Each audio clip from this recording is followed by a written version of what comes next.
El mundo del narcotráfico esconde historias tan escalofriantes y perturbadoras que algunas personas creerían que son inventos o simplemente algo imposible de pasar.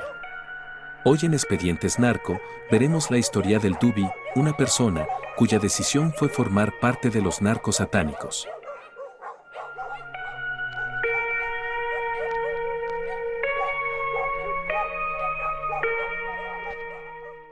Álvaro de León Valdés cuenta que el mismísimo diablo le hizo una promesa el 9 de enero de 1989.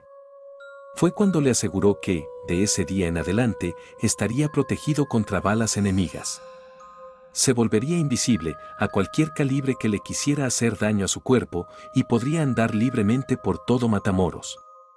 Así, Álvaro se había convertido en un integrante más del infierno, a quien desde niño lo llamaban el Dubi. Recuerda que el primer acercamiento con Satanás ocurrió la vez que, indudablemente, el cielo ya se encontraba muy lejos de él. Unos días antes, había asesinado a Lauro Martínez y a su primo, dos jóvenes con quienes se había hecho de palabras afuera de un bar. En medio de empujones y tirones de ropa, sacó de su cintura un arma calibre 45 y les vació 7 tiros. Álvaro, en aquel entonces tenía 24 años. Recuerda que después de su crimen, corrió hacia el sitio donde trabajaba como peón en el kilómetro 24 de la carretera Matamoros-Reynosa, en el rancho Santa Elena. Llegó asustado y le confesó a su patrón, Helio Hernández, que acababa de asesinar a Lauro. Sin pensarlo mucho, el jefe del Dubi le contó que un hombre en el pasado lo había protegido y probablemente podría ayudar a que el ahora asesino saliera impune. Se llamaba Adolfo de Jesús y le decían el Padrino. Fue así que durante ese enero del 1989, vio por primera vez al que se hacía nombrar Adolfo de Jesús Constanzo, un cubanoamericano que siempre vestía camisas con flores.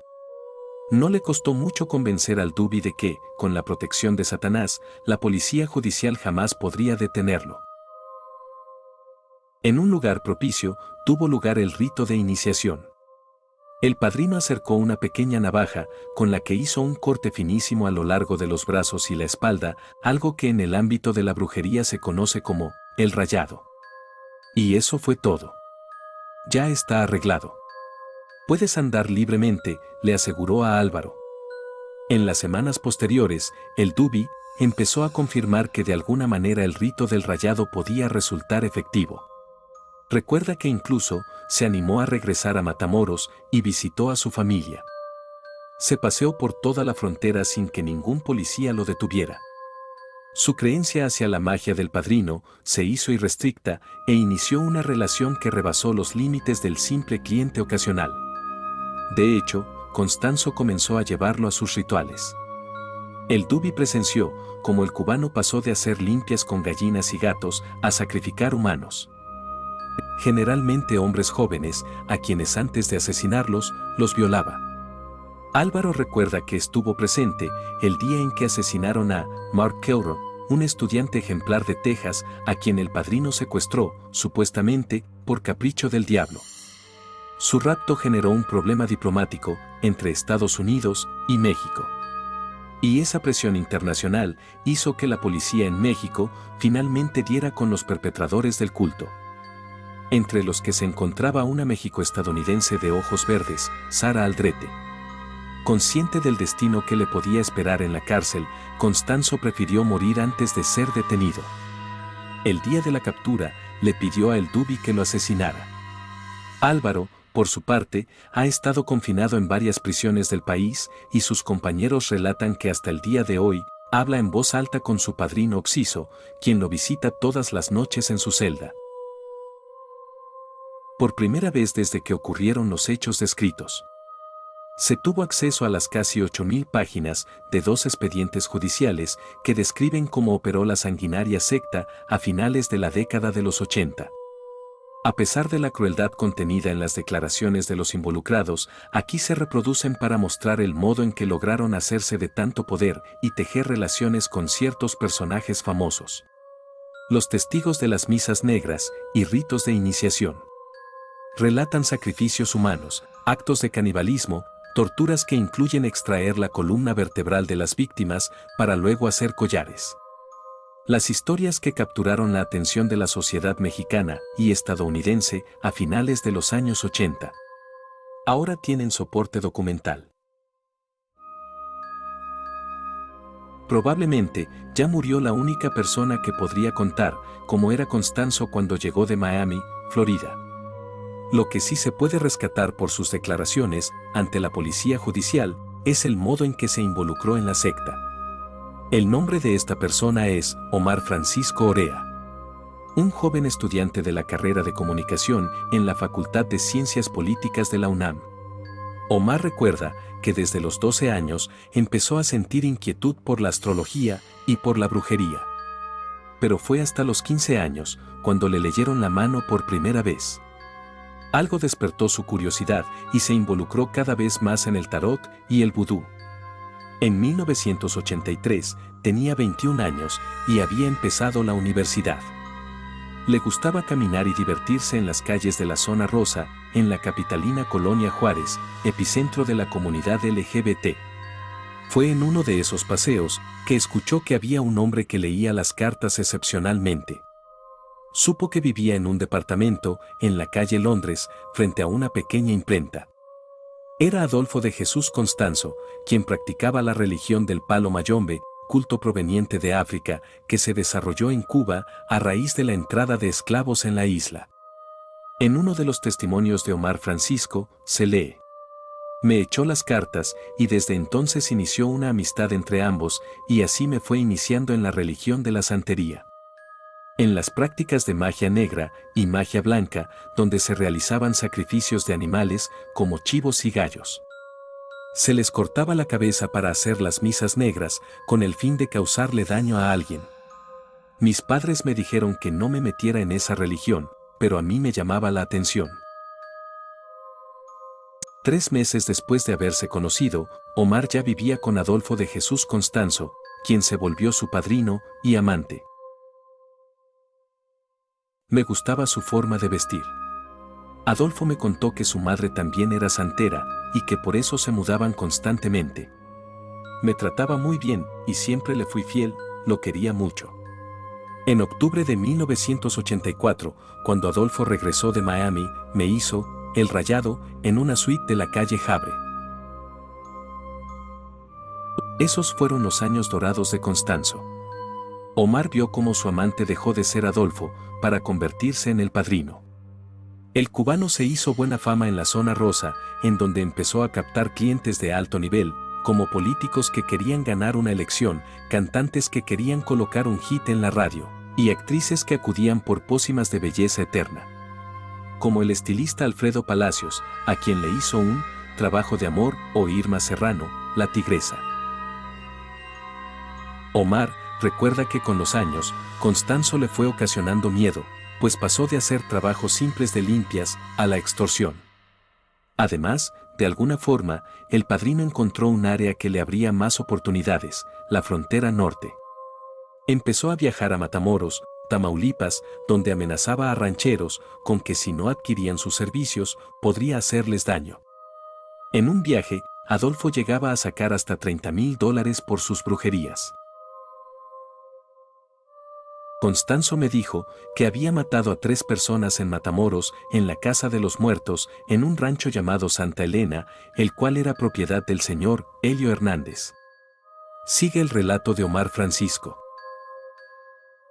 El padrino acumuló mucho poder, pero necesitaba, además de la demoníaca, comprar otro tipo de protección, la de la Procuraduría General de la República, PGR.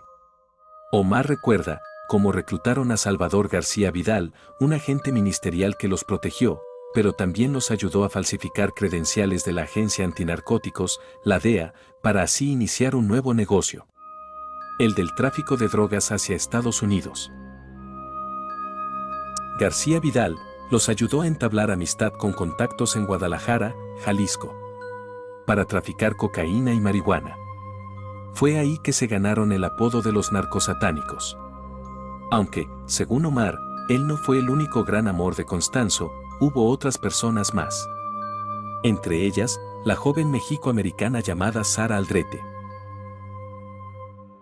En Matamoros se acostumbraba a andar por la avenida Álvaro Obregón. Así lo conocí, describió Sara en su relato sobre El Padrino. Me dijeron que venía de Miami, que estaba de paseo. Me empezó a leer la baraja española, y siempre que la leía me decía la verdad. Me regaló unas vírgenes y unos santos, y me dijo que me encomendara a ellos. Me dijo que su familia tenía mucho dinero, y que se había venido de Miami porque había tenido un disgusto muy grande con su familia. Aldrete y Constanzo se conocieron en aquel Matamoros de 1987. Ella recuerda que en su relación todo sucedió muy rápido, tanto que para el 24 de marzo de 1988 ya estaba instalada en el Distrito Federal con El Padrino. Admite que desde que lo conoció, percibió una notoria mejoría en su vida. Por cierto, cuando le hizo su propio rayado, fue un día cercano al Viernes Santo de ese año. Sara se iniciaba en el culto narcosatánico. Yo estaba de blanco. Me bañaron, me sacaron y me llevaron a una recámara, a la cual nunca antes había entrado, me hincaron en el piso, escuchaba a unos gallos. En la ceremonia olía mucho a ron y aguardiente, y Adolfo empezó a hablar un dialecto. Alcancé a escuchar el ruido que hacen los gallos cuando los matan, no sé cuánto duró la ceremonia, pero se me hizo un tiempo muy largo. Cuando me quitaron la venda de los ojos, alcancé a ver mi ropa manchada de sangre. Adolfo me regaló 2 semillas conocidas como ojo de buey y 3 collares de cuentas de colores. Sara se dio cuenta que mientras tenía los ojos vendados, le habían hecho cortes en el brazo derecho y el izquierdo. Tenía heridas de hasta 10 centímetros, le habían hecho cortadas con forma de cruz, y en el pecho tenía más. Para sellar el ritual, le pusieron cenizas de tabaco. Según Álvaro de León, el Dubi, Sara Aldrete, tuvo una participación importante e incluso fue llamada la madrina, sin embargo su condición de mujer le impidió continuar ascendiendo en el culto. Y es que Constanzo decía que sus reglas mensuales se lo impedían.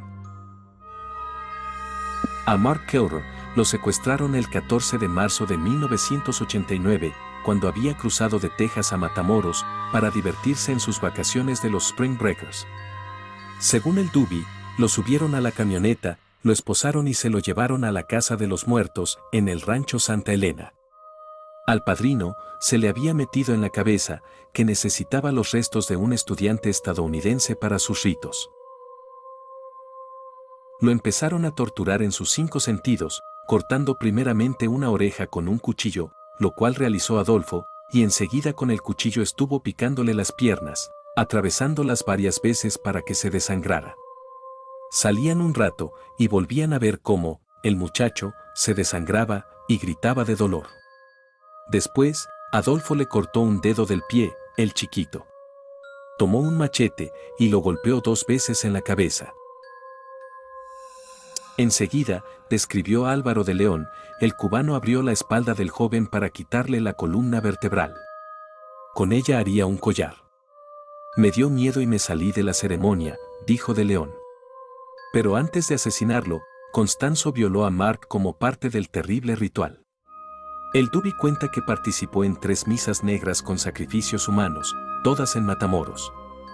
Aseguró que aunque él no practicó el canibalismo, otros integrantes de la secta sí lo hacían.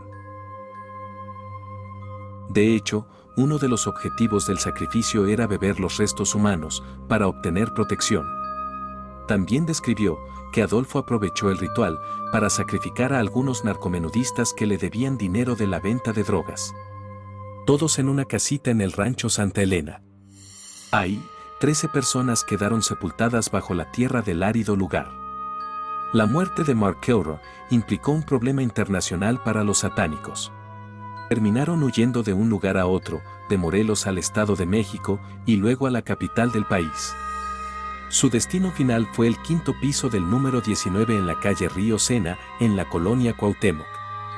Ahí terminaron viviendo Omar Francisco Orea, Sara Aldrete, Martín Quintana, Álvaro de León y Adolfo de Jesús Constanzo.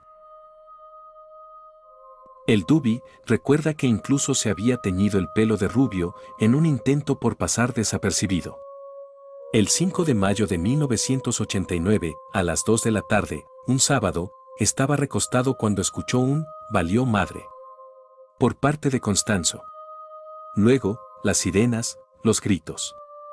Álvaro cuenta que el cubano tomó 3 fajos con $7,000, en total 21,000, que tenía escondidos en el departamento. Rápidamente, corrió hacia la cocina y empezó a prenderle fuego a todo el dinero, mientras lo arrojaba por la ventana. «Este dinero no va a ser de nadie.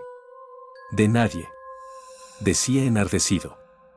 Después, Constanzo tomó una metralleta, se asomó por la ventana y vació una ráfaga de balas hacia los policías. «Lléname el cargador», le pidió al Dubi, mientras lanzaba otra ráfaga de disparos a la calle Río Sena. Fue cuando ordenó que lo asesinaran. «Sosténme la metralleta. Mátame», le alcanzó a gritar a Omar Orea, otro examante, quien se negó y corrió a esconderse a un cuarto donde estaba Sara Aldrete. Pero Constanzo tenía un nuevo amante, un joven llamado Martín Quintana. Finalmente, cuando el padrino vio que no había escapatoria, tomó su metralleta y se la entregó al Dubi. «Mátame», ordenó, pero el Dubi se negó. Adolfo lo golpeó, lo sostuvo de la cara y lo abofeteó. «Si no lo haces, nos vamos a ver en el infierno y te va a ir peor», alcanzó a decir amenazante. A lo lejos, desde una habitación, Sara Aldrete gritaba: «Ya mátalo, no te andes con chingaderas». El 5 de mayo, ante la Procuraduría Capitalina, el Dubi narró una historia que ni los mejores guionistas de Hollywood hubieran imaginado. «Vi cómo se abrazaban, Marín y Constanzo, y se metían al closet. Y en ese momento, les disparé con la metralleta. Pensé en suicidarme como habíamos pactado antes, pero tuve miedo y saqué un trapo blanco para entregarme», reconoció Álvaro. Adolfo de Jesús murió como quiso. Ese día de mayo fue trasladado a la morgue. Las declaraciones de ese día revelan que, acostado en la plancha, el padrino abrió los ojos. Los policías y agentes lo miraron, y los que llevaban crucifijos se abrazaron a él. Fue Sara, la encargada de identificar a Constanzo. Sara cuenta una historia sacada de una película de terror, y es que ella fue la encargada de identificar el cadáver. «Fue horrible, me llevaron al anfiteatro de la morgue y me querían acostar con el cadáver de Adolfo, lo tenían abierto, estaba horrible. Me decían dale un beso, y la policía le gritaba, ándale padrino, levántate, de que te sirvió tu protección». Según el expediente judicial de la entonces Procuraduría del Distrito Federal, Constanzo estaba a punto de empezar a sacrificar niños para sus rituales. Sara Aldrete fue sentenciada a pasar 600 años en prisión. Con la muerte de Adolfo, la Procuraduría le achacó todas las muertes a la mujer. Omar Orea fue encarcelado, pero murió unos años después de SIDA, en su celda. El Dubi actualmente se encuentra recluido en una prisión, al norte de la Ciudad de México, donde aún espera una sentencia. En prisión, fue diagnosticado con esquizofrenia. Tras 35 años, los reos aseguran que sigue hablando con su padrino.